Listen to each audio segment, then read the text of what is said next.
Hello नमस्कार जय जगन्नाथ। आज मु आपण मानक पई परिबा खिचड़ी रेसिपी लेके आसीचे। आपण माने तो अगर परिबा खिचड़ी खाइथिबे किंतु एई उपाय ट्राए करंतु। आशा करूची आपण मानक निश्चित भाव में भल लागिबो। चलंतु आज हमर रेसिपी स्टार्ट करबा। प्रथमे हमको दरकार चाउल आ मु एठी गोविंदभोग चाउल नेछि। तार बास्ना बहुत भल थाए आ सेति पई मु एठी गोविंदभोग चाउल नेछि। आपण मानक पाखरो भी देखौछि किंतु आपण मानक पाखरे जो भी चाउल अवेलेबल थिबो आपण माने सेई चाउल नै परिबे। प्रथमे गोटे कप चाउल नहीं भल भाव में धोई सारा पर को पानी रे भिजेकी किछि टाइम पर छाड़ी दउछि।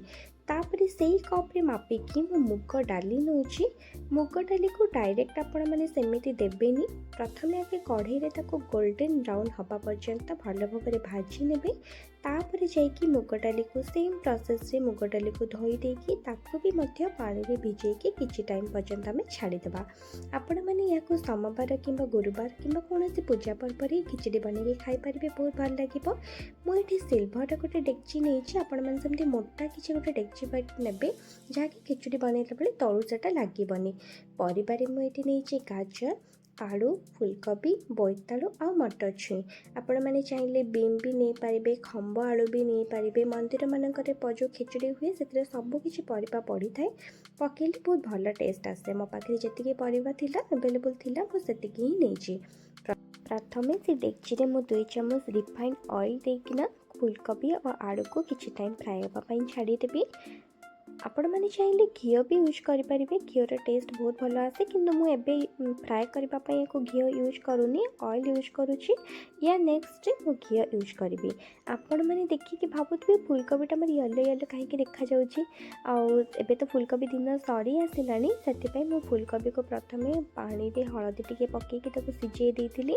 सेति पई ता जहा भी किछि थिबो से सब बाहरी जिवो। सेति पई आपण फुलकोबी येलो येलो देखा होतिबो। तो फुलकोबी आलू माने फ्राए हे सालानी मु एबे काढी नउची। सेइथिरे एबे 2 चम्मच घी नउची, देउची अदा, कंचा लंका छेचा, शुखला लंका, तेजपत्र, जीरा, अल्प किछि सोरिष आउ किछि गोटा गरम मसला। गोटा गरम मसला रे मु एठी नेछि दालचीनी, गुजराती आ कला गोलमरीच। एबे टिके फ्लेवर पाई मु सेतिरे हिंगु दउछि, बहुत भल बास्ना आसिबो। एबे जो देखि मैं परिबा सब काटिकी रखिथिलु सेतिरे मु सब परिबा को देकी किछि टाइम पर्यंत एपट सेपट करके ताको फ्राए करबी। पानी एबे आपण माने बिल्कुल जमा भी देबेनी, परिबारु एमितिरे भी पानी बाहरिबो। खाली सेतिरे एपट सेपट करनबा हम किछि टाइम पर्यंत। तापरे जतिके हमर बेसिक मसाला सब अछि जेमति के हळदी गुंड, तापरे काश्मीरी लाल मिर्च पाउडर दउछि मु एठी, जीरा गुंड, धनिया गुंड आउ स्वाद अनुसार लुण। एबे मु अल्प लुण देछि, पानी दे सरिबा परे आउ टिके मु लुण देबी जतिके दरकार हमको। एबे से सब को मसाला रे भल भाबरे कसी नबा। तापरे जो मुग डाली आ चाउल को आमे भिजे के रखिथिलु से मुग डाली आ चाउल को एठी देकी ताको मध्य आमे किछि टाइम 1 ରୁ 2 मिनिट पर्यंत ताको मध्य आमे टिके एपट सेपट करके कसी नबा। कसी सारिबा परे आपण खिचड़ी जेतेबेले तयारी करिवे बिल्कुल भी ठंडा पानी यूज करिवेनी। जेतेबेले भी खिचड़ी बनेबे आपण सेबेले गरम पानी ही यूज करिवे।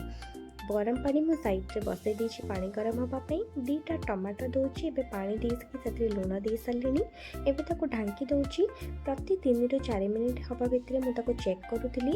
एबे आपण माने देखुथिबो खिचड़ी हमर ऑलरेडी हेइ सालानी। तो एबे खिचड़ी रे दबा पई हम एबे गोटे छुंक प्रस्तुत करबा। सेत पे मु नउछि गुआ घियो, किछि जीरा आ हेंगु आउ काश्मीरी लाल मिर्च आपण माने लंका को एवॉइड कर पारिबे। से सब को छुंक दे सारिबा परे खिचड़ी हमर रेडी हे गले। आपण माने ता टेक्सचर देखि कि जानि पारुथिबे केते डिलीशियस देखा जाउची।